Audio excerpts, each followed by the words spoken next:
जी अस्सलाम वालेकुम। मेरा नाम मकसूद है। बंदा मेरी दी फौत हो गया ते दो मावां दियां लोकें दा घर मेरे के खानियां ते हुण जी मेरे पुत्रिया सी ते माड़े बंदे हुण बारिशां बहुत हो गईयां न, हालात बहुत बैड़े न, तितना ने कोल रोटी भी गिरां खा लऊगे।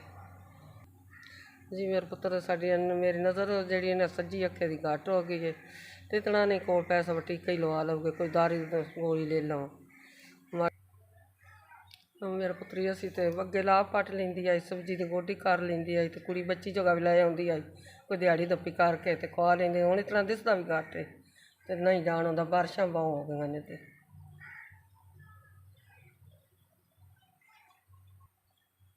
जी मेरे पुत्र बारिशां ज़्यादा हो गई तो काम बंद हो गए, तो हुण वेले निरे बैठी हैं।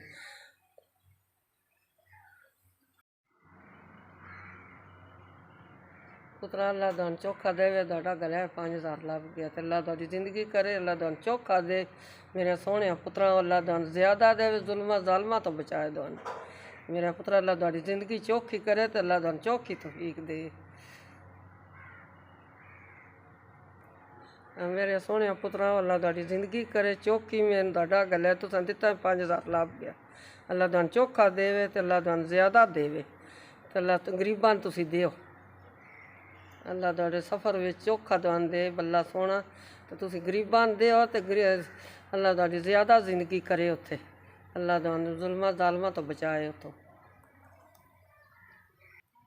अंकल शुक्रिया।